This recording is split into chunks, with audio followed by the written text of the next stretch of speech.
Everyone wants to belong. It's only human nature. I mean, it's the reason why we have cities, states, countries, providences, whatsoever, because everyone wants to feel important to someone. But there's a difference between friendship and teams. The huge difference is that while friends are here to support you when you're down, teams are there to accomplish a set goal. Not saying that friends can't do it, but teams are just so much more efficient at it. In this video, I'm going to be showing you guys how to build the best Yu-Gi-Oh team, things that you guys should look for, and things you should watch out for before it ruins your teams and your friendships. I'm TheCaliEffect, and if you guys want to see more videos like this, they're going to destroy that subscribe button. But more importantly, go ahead and that notification bell because, well, we just too strong. Also want to give a special thanks to every single one of my Patreons. Without you guys,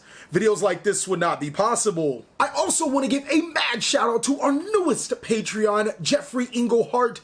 Welcome to the clan, man. Make sure you add yourself to that Discord, as well as message me or Jest so we can get you into the top dogs so you can take advantage of all your rewards. Also, for the people that want to see the Cali Effect content that is not Yu-Gi-Oh, go ahead and add me on Instagram, TheCaliEffect KOG, and you guys get to see so many awesome workout videos or just me being goofy me. But without further ado, I present to you a very requested video. How can you build the most effective Yu-Gi-Oh team to dominate your events? Okay, ladies and gentlemen, now that you have subscribed to this channel, liked this video, and shared it with a friend, you are ready to start learning how to make a successful team. Now, I've been a part of quite a few teams growing up, whether it was sports, Yu-Gi-Oh, Overwatch, whatsoever, you name it. I've probably been a part of it, and I've been through my fair share of successful teams, as well as more often than not a team that wasn't successful. There is a huge difference between a successful team and a non-successful team, and the biggest thing is finding a foundation. Now, a lot of people think that celebrities became famous just off of their own hard work, which is partially true. A lot of people are really big because of their name, but what people don't realize is that normally when someone is huge, they have a group of people working to establish a same goal. Even if it is one person, 4 people, 100 people, no matter how many people are on your team, you have to have everyone working on the same thing, trying to establish the same goal. So again, if you guys want to have a successful team, then you really need, I can't drive it home even harder, but have a set goal, whether it is collecting Yu-Gi-Oh cards or winning at your local level event, all the way to winning a huge level event. All of you guys need to be on the same track and understand what you are getting out of this agreement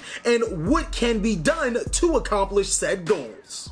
The next most critical thing to having a successful team, and I'm like dead serious, this has to happen, is that you guys have to establish a leader. Now, I've seen quite a few teams with some sort of democracy where everybody has equal rights in voting and all that stuff, and to be honest, I'd rather spend my days just listening to someone or giving out a list of things that we need to do rather than debating on what should happen. This guy doesn't necessarily, or girl, doesn't necessarily have to be good at the game, but they have to know A, what goal you guys want to accomplish, and B, the best way to accomplish the goal. It actually does alleviate a lot of problems when other people can look to this one person for proper guidance, and even more importantly, just to have a set goal in mind and knowing that this guy is going to put you guys in the best way to succeed. Or girl, I'm not gonna say girls can't lead, that would be very sexist of me. Okay, ladies and gentlemen, so now you have a team and you also have a leader. Normally in bigger teams,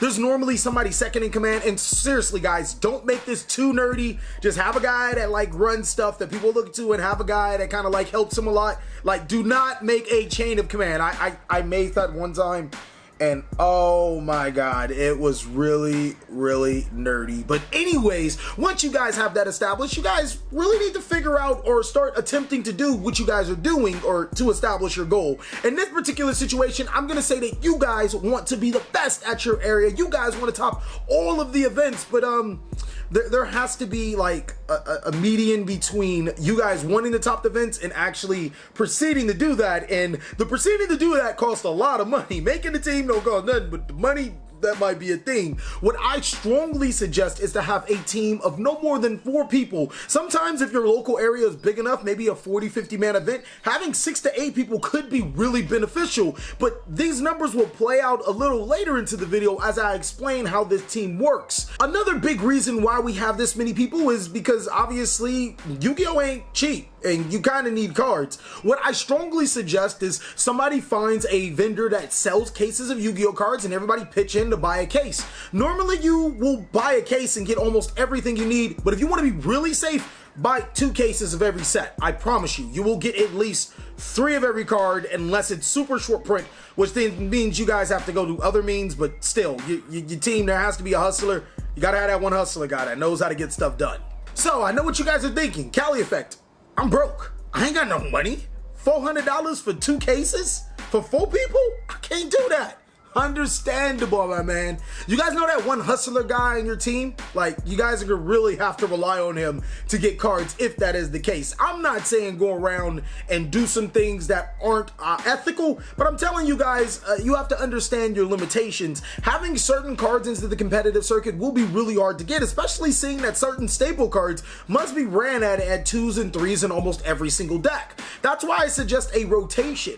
One player or your really best player should probably play the best deck of the format, while the other players play the other decks, or the best deck that you guys have available, play the other decks. And then from there on out, you guys establish some sort of rotation where maybe another player can play the best deck of the format and possibly even learn how to play the deck. That is a pretty good way to get not only having your best player getting the opportunity to play the best deck so he can get you guys what you need, whether it's credit, cash, boxes, whatever your local store gives out, or just allowing other players to play the deck so they can get the full-on experience on how it works so they can better their game inside of your team.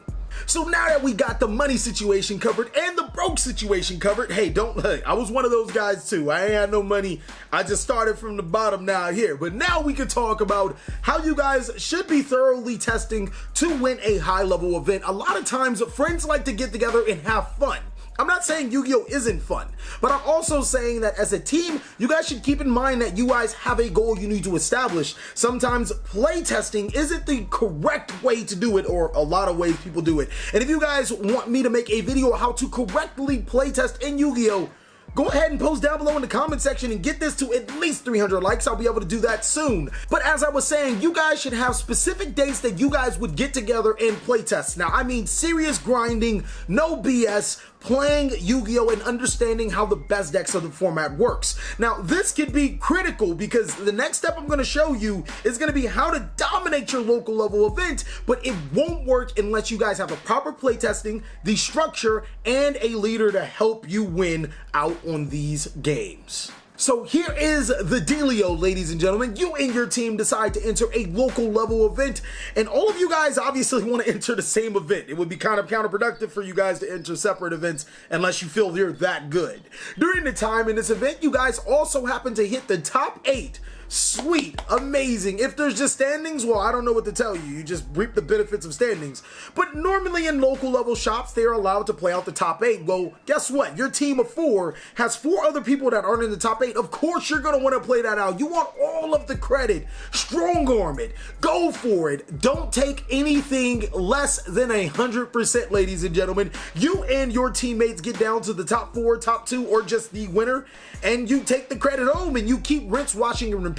Keep in mind, when one teammate or anybody else tops, everybody wins. You divide that credit amongst everyone else for you guys to get what you need to be competitive. Now, there are a couple of rules to this that obviously might cross your mind, like, hey, TheCaliEffect, what if I play my teammate? Well, I'm not telling you, especially since it's against Konami sanctioned rules, to give someone the match, but just so happens if the weakest teammate plays against the strongest teammate should win, right? Like, no? I mean, I don't see how he could lose. Okay, so just to be clear, guys, in no way, shape, or form, I am telling you to throw a match. It is against Konami company policy, and if they see it on any YouTube video, you just might get banned from competitive play.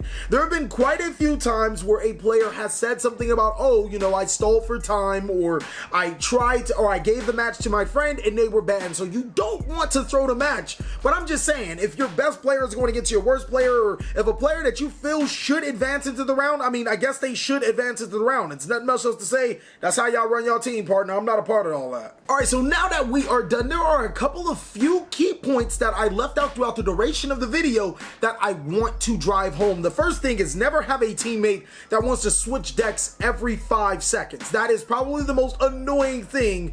And again, it's kind of time consuming. When you are a part of a team, you have to understand that there are a certain amount of monies that can be allocated to this team. And for you to switch decks every 5 seconds is kind of selfish, ladies and gentlemen. I just have to put it that way. You don't have that luxury of being a solo player and deciding to switch whenever you want to. Your time belongs to the team. The next thing I want to talk to you guys about is friendship. Now look, there's a huge difference between friendships and a team. Friendships expect you to fuck up.